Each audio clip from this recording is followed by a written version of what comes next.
Peretas berjanji mengembalikan kunci enkripsi membuka data PDNS. Apa artinya? Apakah pelayanan publik yang terdampak dapat segera dipulihkan? Kami bahas bersama pengamat siber M. Ezra Aminanto. Mas Ezra, selamat malam. Selamat malam, Pak Tifal. Awalnya minta tebusan 8 juta dolar, habis itu Peretas tidak memberikan tebusan lagi, akan memberikan kunci enkripsi cuma-cuma. Kita lagi dipermainkan atau gimana sebetulnya Anda menangkapnya? Ya, sebenarnya ini menarik ya. Artinya kita tentunya tidak bisa percaya begitu saja, begitu. Kita analogikan seperti ini saja. Rumah kita diambil alih oleh orang lain selama 1 minggu, lalu tiba-tiba orang tersebut mengembalikan kunci itu kepada kita. Nah, ketika kita sudah dikembalikan kuncinya, apakah kita merasa nyaman tinggal kembali di dalam rumah itu? Apakah kita percaya dia tidak menaruh sesuatu CCTV atau misalnya alat yang bisa mendengarkan percakapan kita di dalam rumah itu, apakah kita percaya? Jadi pertanyaannya adalah apakah kita percaya kembali untuk tinggal di dalam rumah itu? Dan saya juga membaca artikel opini Anda di Harian Kompas tanggal 2 lalu, judulnya Serangan Ransomware dan Alarm Keamanan Nasional. Saya menangkap ada 2 poin di sini, masalah sistem dan masalah SDM. Mana yang krusial menurut Anda kesalahannya sekarang?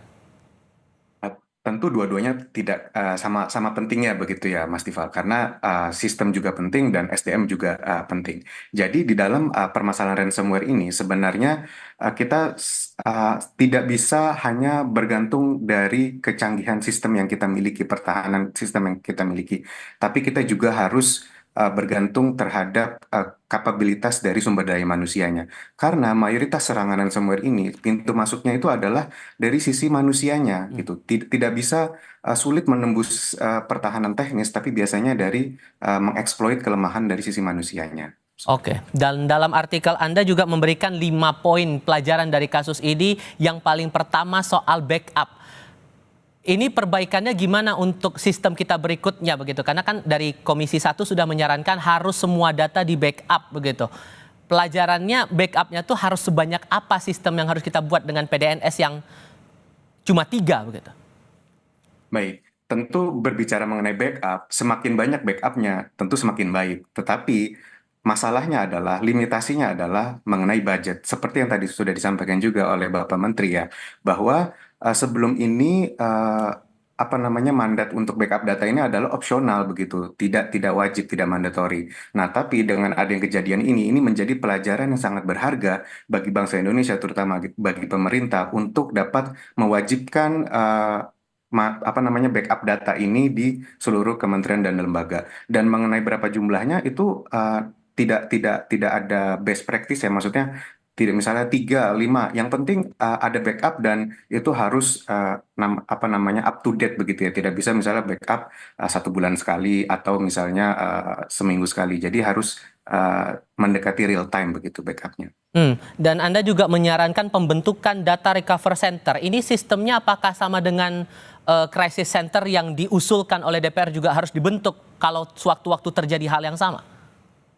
Baik, kalau berbicara mengenai data recovery center, sebenarnya ini adalah saran untuk lebih kepada penyedia layanan, dalam hal ini PDN. PDN sebagai pusat data nasional harus memiliki kapabilitas untuk melakukan recovery data.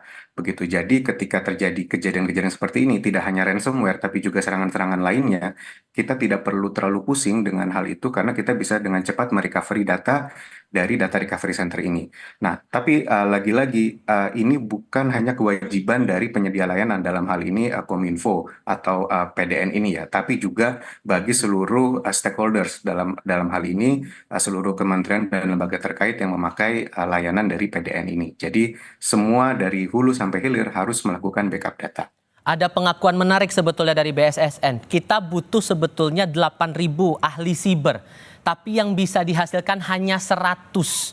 Dan Anda juga mengusulkan tolong perbaiki SDM kita. Dengan memenuhi target 8.000 itu, apakah kita perlu mengambil ahli-ahli dari, bagaimana cara bisa mendapatkan 8.000 itu menurut Anda? 8.000 itu ideal? Ya, kalau berbicara mengenai jumlah, tentu beliau sebagai kepala BSSN lebih memahami situasi di Indonesia seperti apa. Namun dari perspektif saya, menurut saya memang jumlah orang yang memiliki kapasitas di bidang cyber ini sangat perlu ditingkatkan di Indonesia. Dan menurut saya melihat banyak sekali komunitas di Indonesia ini sebenarnya yang sudah memiliki kemampuan itu, tapi mungkin apa ya namanya belum bersatu, belum bersama-sama untuk menyelesaikan masalah ini begitu ya. Belum Jadi, bersama karena apa?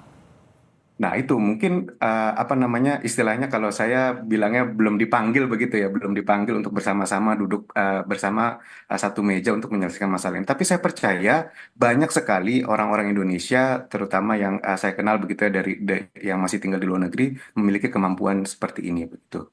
Oke, ini catatan penting agar kejadian yang sama tidak terulang lagi. Mas Ezra, terima kasih banyak sudah berbagi perspektif bersama kami. Selamat malam, Mas. Malam, terima kasih Mas Tifal. Kami akan kembali usai jeda. Dewan Kehormatan